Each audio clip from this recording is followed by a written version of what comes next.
Hello, my name is DC. I'll be giving a match analysis for Red Arrows versus Green Buffaloes.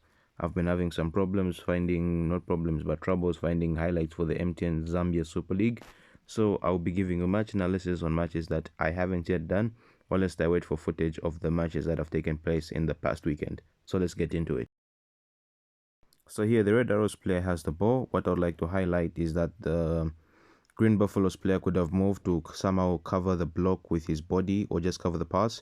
The player highlighted in the dotted line should have been marking his man rather than raising his hand trying to transfer the responsibility. But the man in green does not have eyes behind his back, the one I've highlighted with the arrow, so he cannot really cut out that pass because he never knew the player was there. And you see the player continues running, and the person that left his marker is now in a one-on-one race. The player puts the ball in a box, and it's a very good header by the Red Arrows player. Here, the Green Buffaloes player backs out of the 50-50 challenge, and after the ball is moving forward, as I'm about to highlight with the lines, all the Green Buffaloes players are running forward, which is making space. As you have seen by the lines that I've drawn, the space in between the defenders and the attackers is way too much. They should be much closer so that they could at least cut off the passes from these two. And as they're moving back, they're creating space for the striker in red that has decided to run a bit more slowly to create the space for himself. As the ball is played, look at the space that he has, and the keeper too, he's leaning too much on his right side, but I'm not a goalkeeper, but I think he could have just been a bit more to the center. But if there's anyone who's a keeper, they can correct me. And he slots it in, hits the post and goes in. It's a very good goal. The pass starts from the keeper, goes to the center back, and the center back kicks it out. Now here is what I would like to. In Zambia, we have this saying, it's called skip. If you hear your friend say skip, you leave the ball.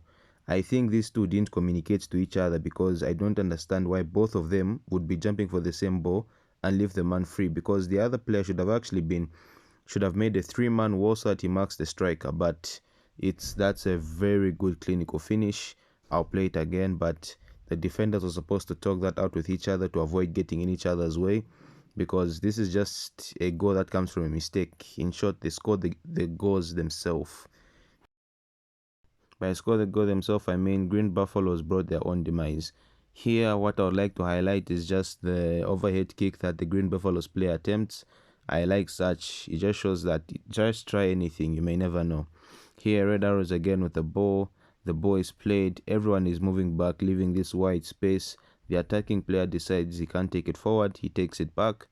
The Red Arrows player traps it, puts in a cross. Again, what I'd like to highlight, look at the space in between the two center backs. The striker is alone. The person I have highlighted with the dotted line should have been going towards the box to try and add in an extra man for extra security. And the man there in that other line, I don't know what's going on. He seems lost. He should have been trying to do something, not just standing watching the goal.